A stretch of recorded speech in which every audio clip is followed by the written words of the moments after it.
my fellow PCUP officials, my co-workers and fellow public servants, good afternoon.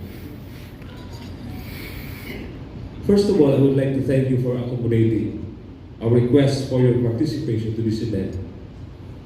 The PCUP and Local Government Forum today, October 25, 2022, here in Lawson Hotel, Quezon City. Also, I would like to express my gratitude for opening your doors to our commission through our field operations divisions and area coordinators, who is implementing arm of the Presidential Commission for the Urban Poor on its programs and social preparation activities to our urban poor communities in accordance with its mandates under Executive Order number 82 and Executive Order number 69. It is an honor to be standing here before you and welcome you to this momentous event. The past 2 years have posed a lot of challenges to both the national and local governments with the onset of the pandemic, which have greatly impacted the underprivileged and homeless in terms of housing security, food security, employment and livelihood opportunities, access to health services, among others.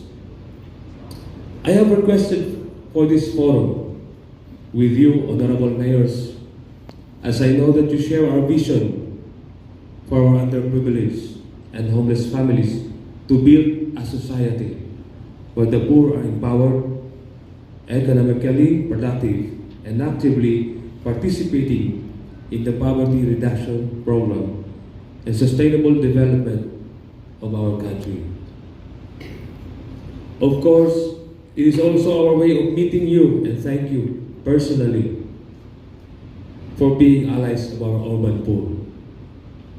It has been PCUP's mission for an improved coordination and monitoring for the speedy implementation of government programs and policies for the urban poor, and enhanced accreditation of legitimate urban poor organizations for purposes of representation and policy formulation.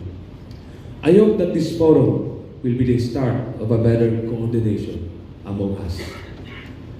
When I assumed office in the PCUP, expectations were high, and I was faced with the issues concerning pre-demolition conferences that were already held and completed but was affected by the pandemic. Consultations with division chiefs were held in order to have a clear picture of the issues. Meetings with vital stakeholders were made to come up with measures to address these concerns. Later today, we will have a discussion on this in the open forum. The pandemic has made us more resilient, more productive through development of new programs, policies, and strategies to ensure that the urban poor will be able to rise above the storm, so to speak. Aligned with the 10-point agenda of His Excellency, President Ferdinand R. Marcos Jr., for economic renewal and long-term growth, restoring prosperity for all Filipinos. The PCUP developed its banner programs under our administration, and these are the following. 1. Housing Facilitation and Linking Program, and that is Piso Mo, Bahay Ko. 2. Resource Mobilization Program, that is Lingkod Agapay Maralita, LAM. 3. The Urban Poor Data Generation Program, that is the PCUP satellite offices.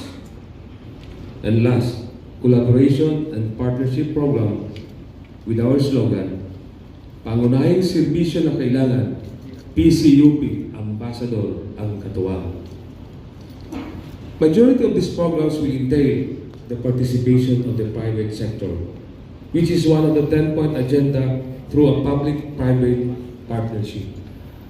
This encourages private sector engagement and investment for the benefit of the public above all.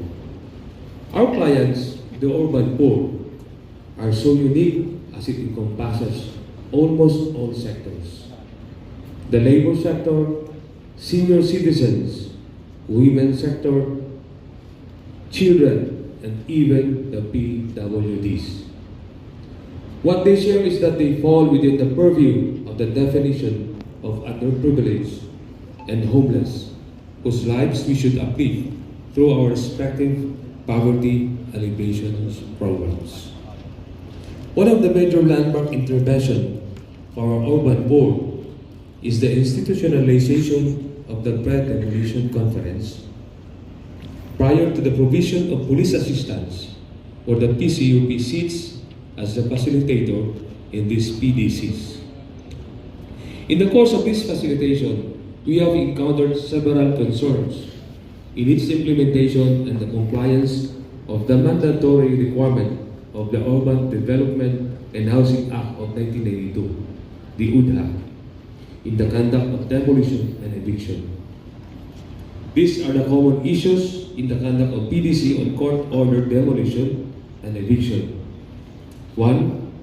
There is no available relocation or resettlement site. 2.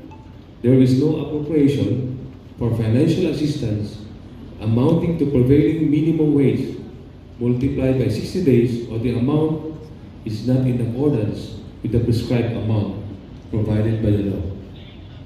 Nakakaawa po ang urban po natin. These are the some of the identified concerns.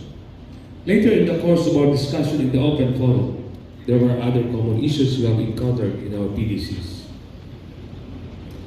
In honor of the urban poor, the PCUP will be celebrating the National Urban Poor Solidarity Week on December 7, 2022, pursuant to Presidential Proclamation number 367, which will be participated in by more or less 2,000 urban poor. We will be showing you too the number of participants of each local government unit. We are hoping that we can show that we are in solidarity with them, with your support to this activity. I hope that today, through this forum, inspire us for better discussion, better ideas on ways of making the urban poor no longer vulnerable, but are secured in their lives. In terms of housing and economic opportunities towards our vision of an empowered and sustainable communities and partners of both local and national governments in nation building.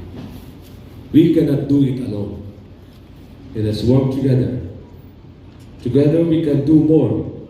Together we can better the lives of our urban poor. My dear friends, this LGU forum is produced with a pure heart from PCUV family. With that, I would like to welcome you all again to this forum and thank you so much. Maraming salamat